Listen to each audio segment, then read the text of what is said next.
"Why did you bring your kids here?" the poor widow whispered on blind date. The CEO smiled. The small Italian restaurant on Maple Street smelled like rosemary and fresh-baked bread. It was the kind of place with flickering candles, handwritten menus, and string lights glowing like quiet stars above each table. A waitress in a black apron stood near the host's stand, scribbling on her notepad. Lucy Carter sat by the window, hands folded tightly in her lap. She wore a soft blue sweater, a little frayed at the sleeves, and a long floral skirt that brushed her ankles. Her golden hair curled loosely around her shoulders, and her pale blue eyes, though kind, carried a quiet grief beneath their surface. She had arrived early, not out of eagerness, but out of anxiety. It had taken her 3 months to agree to this blind date. 3 months of telling herself she was not betraying the past. That meeting someone knew did not mean forgetting. Across the table sat a single glass of water and a small paper bag she brought with her. Inside, 2 homemade cookies. A gesture, nothing more. Something her late husband might have teased her about, saying it made her look like someone's grandma. The restaurant door chimed. She glanced up, then froze. A tall man stepped inside, not alone, but with 2 little girls, identical twins, maybe 4 years old. One clutched a stuffed fox. The other dragged a rainbow-stripped backpack that was clearly too big for her.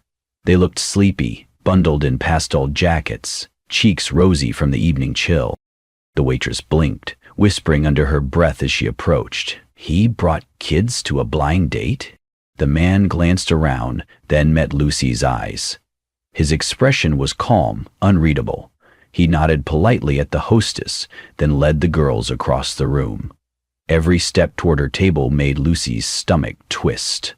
He was handsome, even in worn jeans and a navy hoodie. But that was not what unsettled her. It was the children. Was this a misunderstanding? Was this a misunderstanding? He reached the table. "Hi, Lucy?" She nodded slowly. "Yes." "I'm Ethan," he said gently, his voice deep but soft. "Sorry for the unconventional entrance."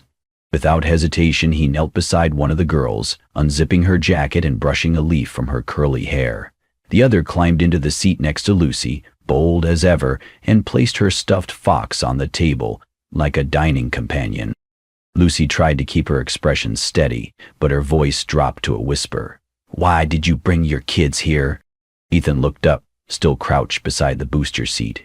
He smiled, not embarrassed, not defensive, but genuinely. "Because they are part of me." Lucy stared at him. She had expected awkward small talk. Maybe a man who was too pushy or too nervous. She had not expected this.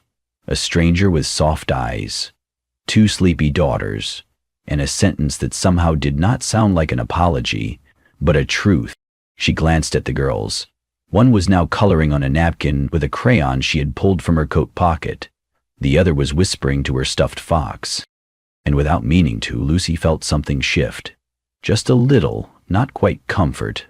Not yet, but something like curiosity. Lucy had never expected to be here again.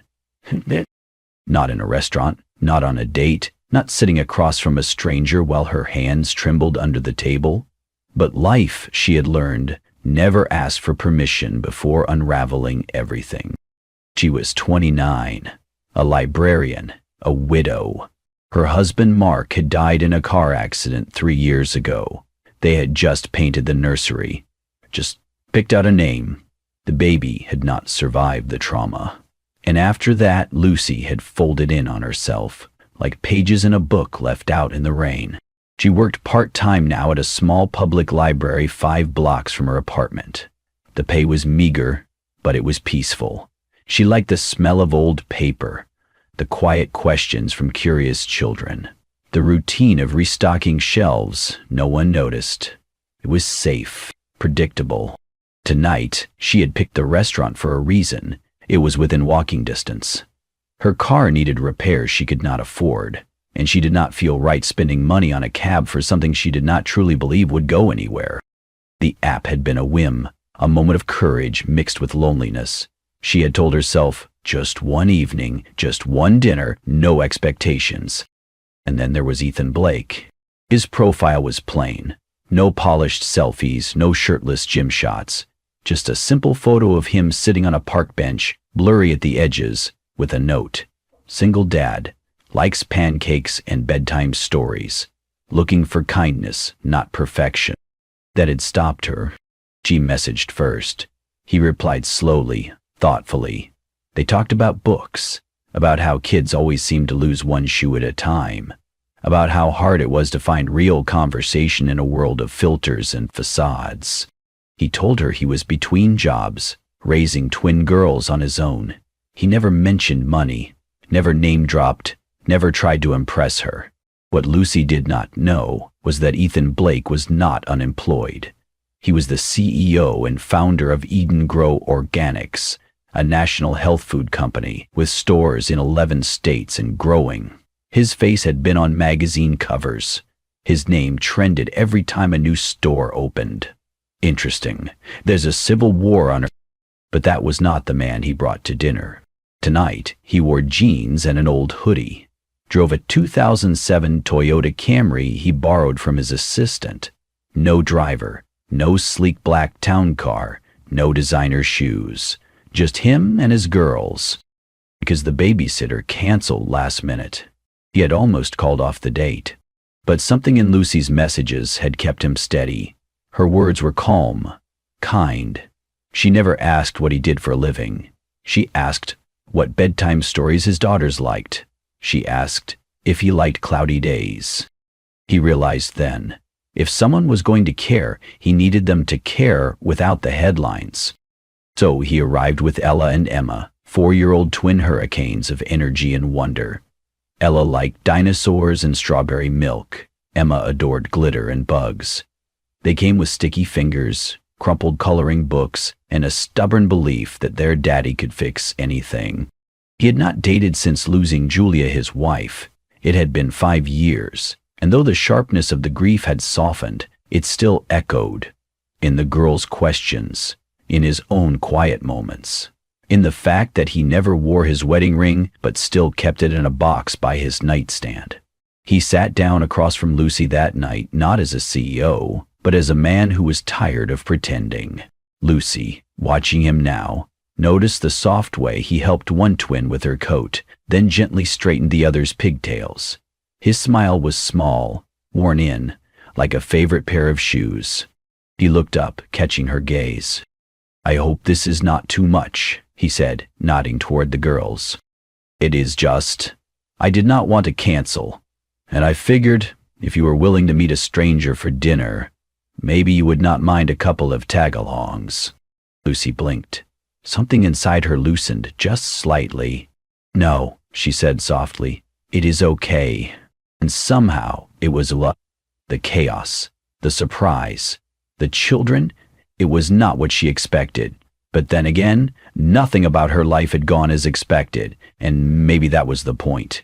Lucy sat up straighter, unsure at first how to respond. Her eyes darted between the two little girls seated across the table, one clutching a crumpled napkin, the other humming softly while peeling the paper off a straw. Her hand hesitated over her purse before she remembered the small pack of fruit chews she had slipped in earlier, a habit from her days working with children's reading groups. "Would you two like some candy?" she asked gently. The girls' eyes lit up. Lucy tore open the package and gave them each a piece, smiling as their hands reached out eagerly but politely. "I'm Lucy," she added, her voice a little steadier now. "I'm Emma," chirped the girl on the left. "And I'm Ella," said the other, slightly quieter but with the same curious stare. Ethan said nothing, just watched with a calmness that somehow eased the tension in Lucy's shoulders. He didn't correct them, didn't explain, just let the moment be. Lucy reached across the table with a napkin and carefully wiped a bit of apple juice from Emma's chin. "There," she said softly, "all set for dinner." Emma looked at her for a long second, then asked, in that innocent way children have of turning hearts upside down, "Are you our new mommy?" Lucy froze.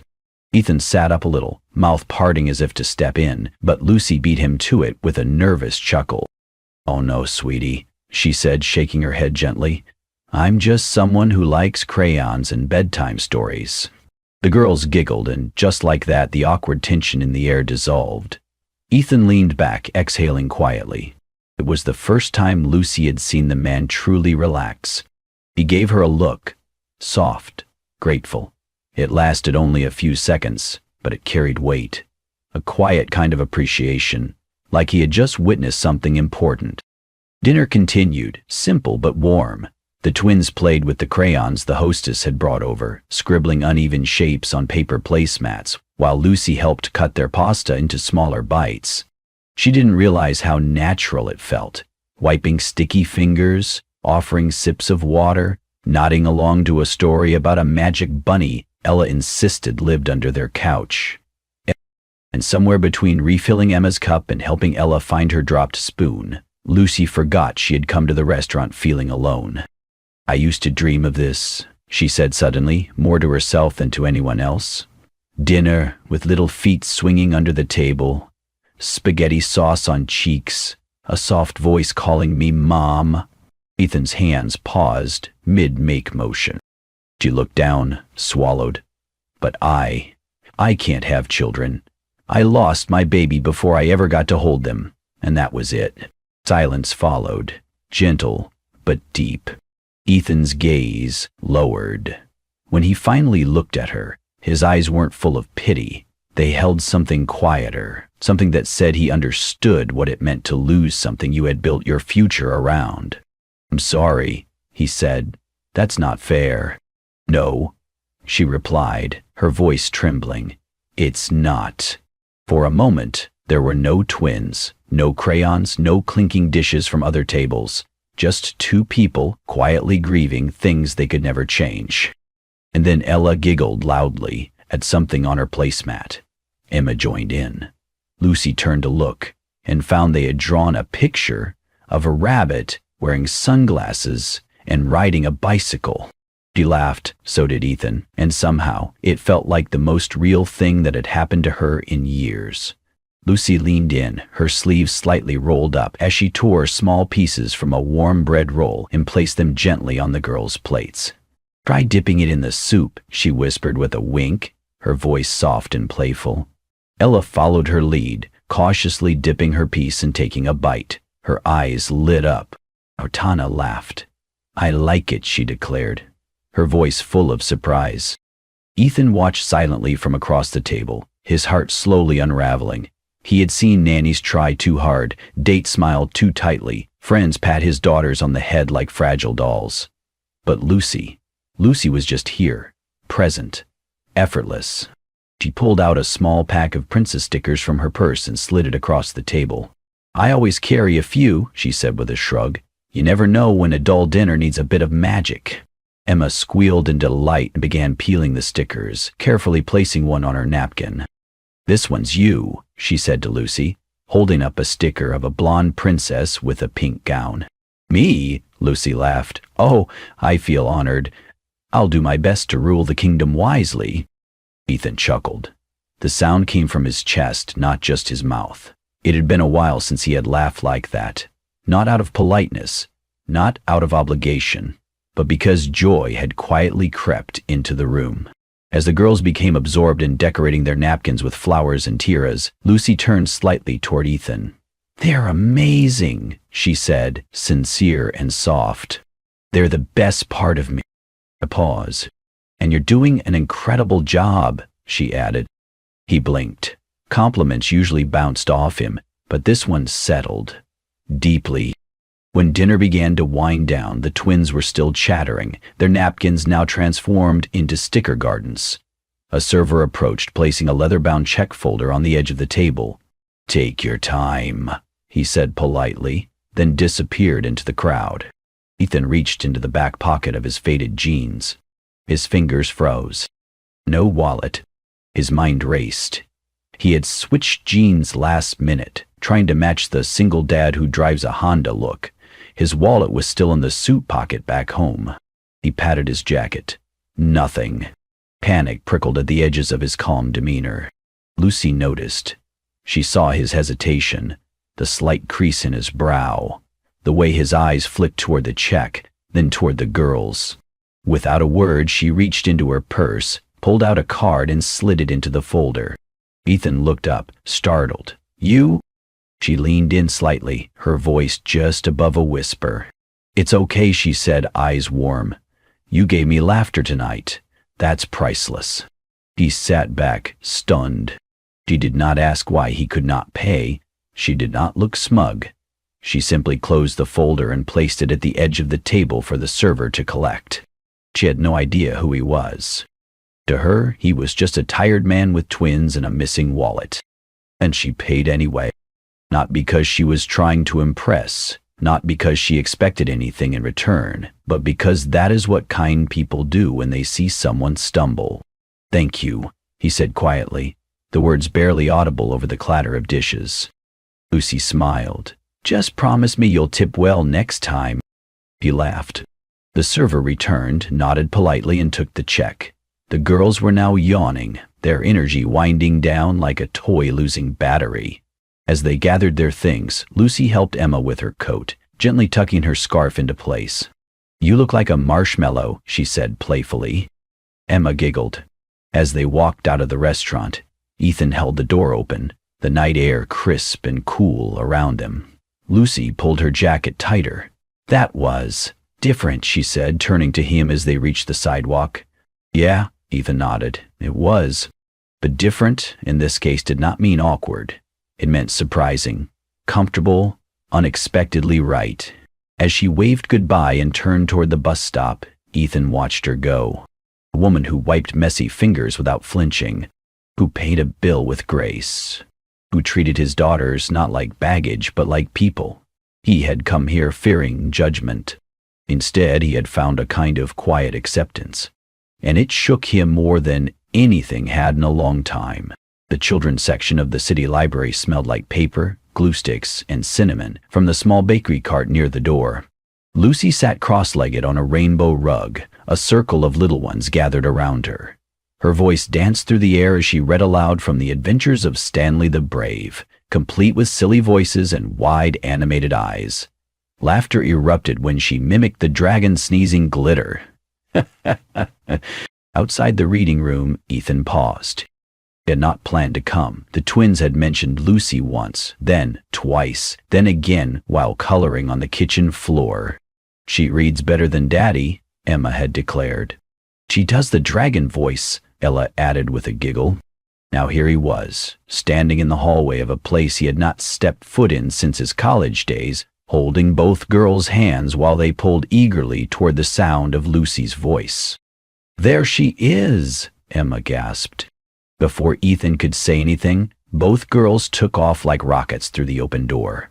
"Miss Lucy! Miss Lucy!" they shouted in unison, crashing into her with joy. Lucy blinked in surprise, nearly dropping the book. Then she laughed, a soft, glowing sound, and pulled them into a hug. "Well, hello there, my favorite princesses," she smiled, brushing a curl from Ella's cheek. Ethan stepped in a moment later, slightly sheepish. "Hope this isn't breaking library etiquette." Lucy stood, dusting off her skirt. "As long as you whisper with enthusiasm," she teased. He smiled. "Then I think we're safe." After story time, Lucy helped the girls pick out new books, offering gentle suggestions and letting them choose what they wanted, even if it meant 5 books about frogs. She moved between the shelves like she belonged there, a part of the quiet magic the library held. Ethan watched from a distance. She did not try to win them over. She already had. "Do you have time for coffee?" he asked as they checked out books. She glanced at the clock. "I can do better. There's a bakery 2 blocks down. The girls might like a cookie." That was how they ended up in a small, family-run cafe with pink chairs and handwritten menus. Ethan bought a box of frosted cookies, and the girls settled at the table with their books. Lucy stirred her tea while Ethan unwrapped a napkin and paused. Inside was a folded piece of paper, scribbled with crayon drawings. 3 figures, a tall man, a woman with yellow hair, and 2 small girls. Red hearts floated all around them. In shaky, colorful letters, it read, "Us with hearts. Please come again." He turned the drawing toward Lucy. She covered her mouth. Emma grinned. "We made it for you last night. I did the hearts." "And I did the spelling," Ella added proudly. Lucy ran her fingers lightly across the paper, her touch soft, reverent, like she was holding something fragile. I don't know what to say. You don't have to, Ethan said quietly. She looked up at him, eyes glassy. There were power lines in the air. And what the hell was it? She extricated the cell from the earth. Why me? She asked, the words barely louder than a breath. Ethan's voice was steady. Because you never tried to impress, and yet impressed us all. His eyes were damp, and for the first time since Julia's death, he felt something blooming. Not guilt, not memory, but something new, something possible. The library's break room was quiet, except for the low hum of the vending machine and the occasional shuffle of pages being turned. The fluorescent lights flickered softly overhead, casting a pale glow on the linoleum floor. Lucy sat alone at the corner table, flipping through a stack of returned books that needed reshelving. Her movements were mechanical, her mind somewhere else entirely, still half filled with memories of the last evening she had spent at Ethan's little countryside home. The laughter, the warmth, the way Emma had crawled into her lap and fallen asleep mid-story. She did not expect the day to change with a single sentence. "Hey, Lucy!" Miriam's voice broke the stillness. Her colleague from the front desk walked in, holding her phone tightly, her expression a mix of curiosity and hesitation. "You're still seeing that guy, right, Ethan?" Lucy looked up, a small smile tugging at her lips. "Yes. Why?" Miriam paused, then approached slowly. "You might want to see this." She turned her phone screen toward Lucy. It was a business magazine article, one of the big ones. At the top, a bold headline read, "Ethan Blake, the billionaire behind Fresh Origins." Below it, a full-color image of Ethan appeared, standing on stage at a sustainability summit, dressed in a tailored navy suit, confident and charismatic. Nothing like the flannel-shirted single dad who helped his daughters glue googly eyes onto paper flowers just last week. Beneath the image, a subtitle cut like a blade, "From Tragedy to Triumph, How Single Dad Ethan Blake Built a $1,200,000,000 0 cents organic food empire." Lucy blinked. There were pictures. Ethan shaking hands with global investors. Ethan at a gala, champagne in hand. A sprawling beachside estate. A luxury car collection. Stock graphs. And then, the part that made her stomach twist, the net worth line printed boldly. $1,200,000,000 0 cents. Lucy's mouth went dry. Her hands trembled slightly as she handed the phone back to Miriam. "You didn't know?" Miriam asked gently. Lucy shook her head slowly. "No," she whispered. "No, I didn't."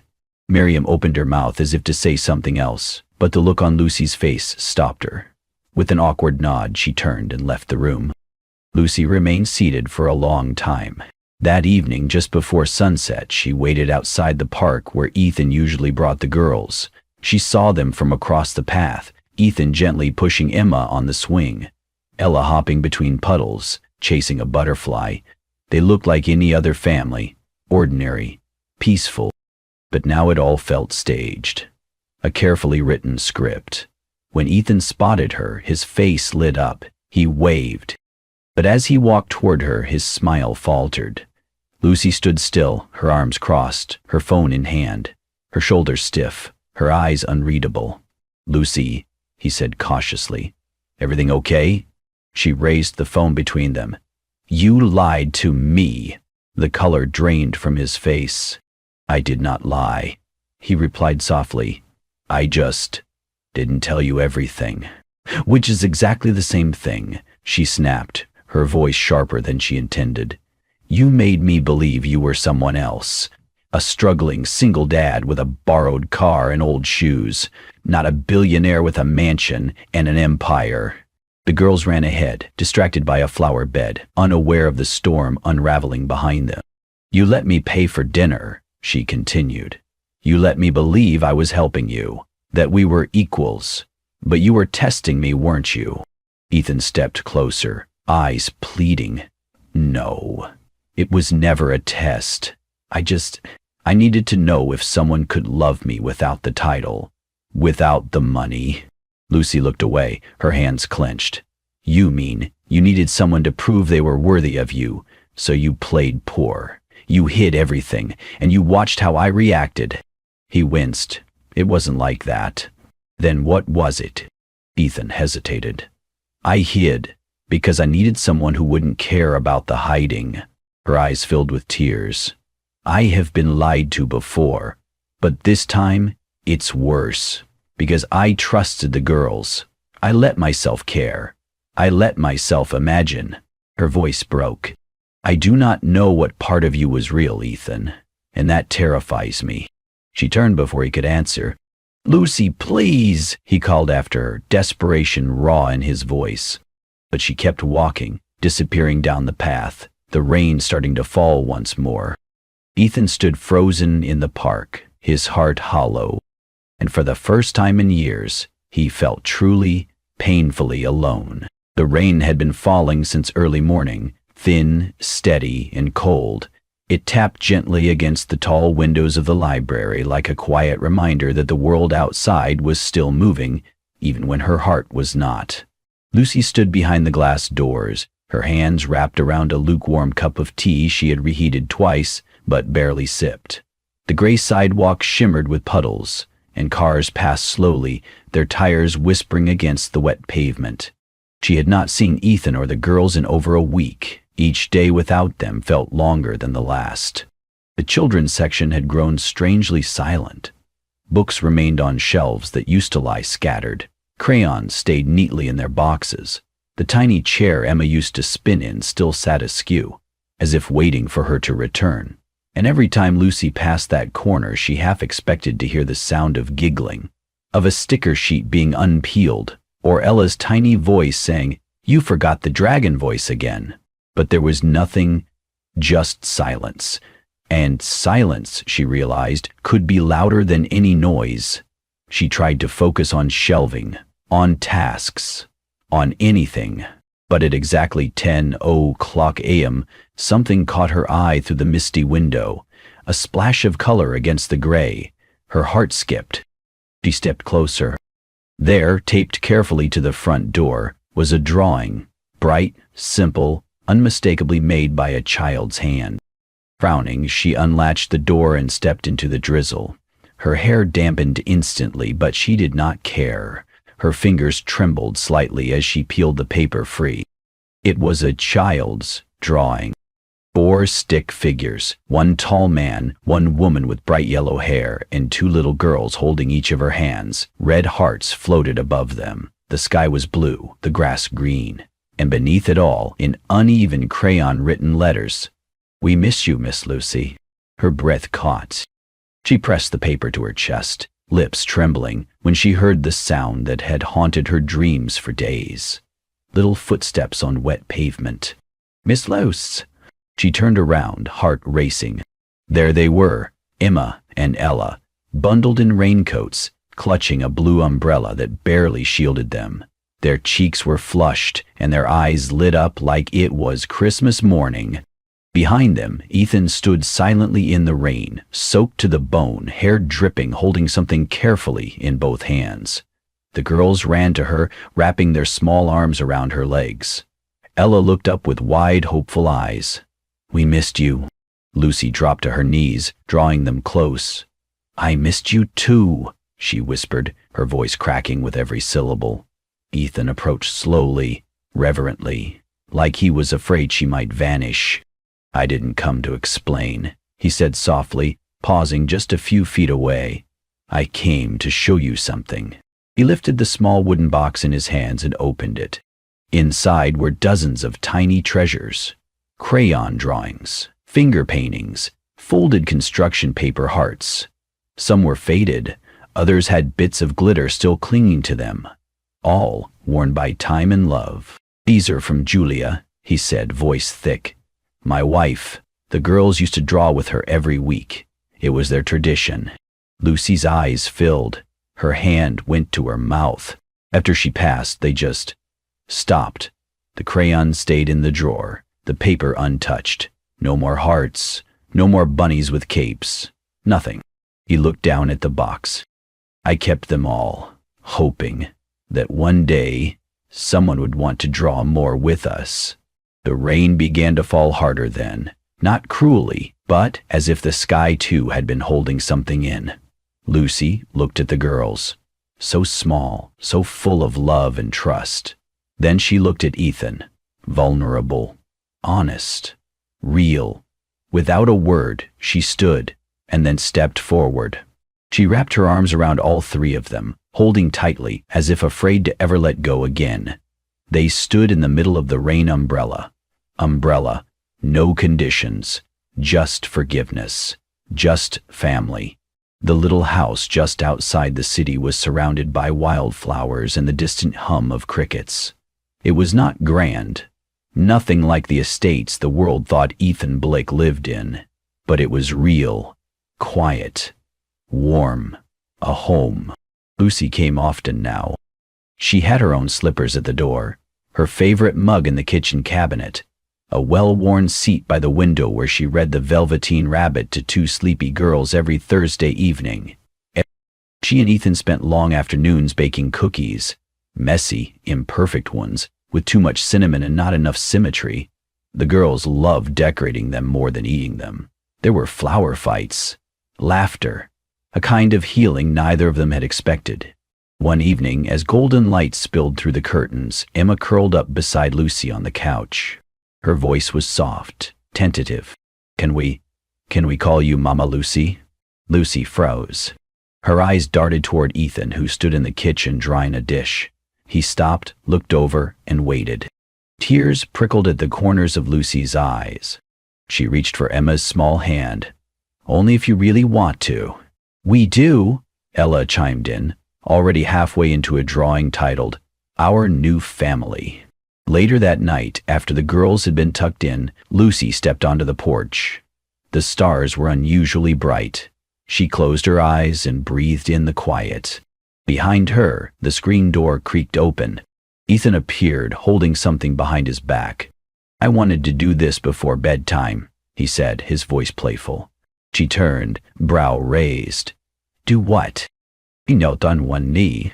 But instead of a velvet box, he held out a lollipop ring. Pink, sticky, tied with a ribbon. The girls had clearly nodded themselves. "This is not a proposal for forever," he said. "It's not diamonds or grand speeches." Lucy laughed through her tears. "I'm just asking for bedtime stories. For flour on the floor, for stickers on napkins, for—" He looked up at her, eyes full of hope. "A life that doesn't have to be perfect. Just full of love." Lucy knelt too, right there in front of him, and took the ring with both hands. "Yes," she whispered, voice trembling.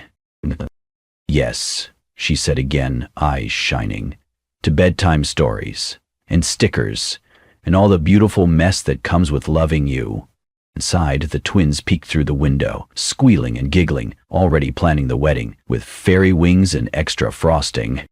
And outside, under a sky full of stars, a broken-hearted man, a childless widow, and two little girls built something extraordinary. Family, not perfect, but whole. And so, in a world full of perfect profiles and polished promises, it was the small, honest moments, like bedtime stories, sticker hearts, and a lollipop ring, that created a love worth holding on to. Because sometimes, family is not who we are born with, but who chooses to stay when the rain comes. If this story touched your heart, don't forget to like, comment, and share it with someone who believes in second chances. And for more heartwarming tales of kindness, love, and healing, subscribe to Kindness and Love Tales, where every story reminds you, love is not always loud, but it is always enough.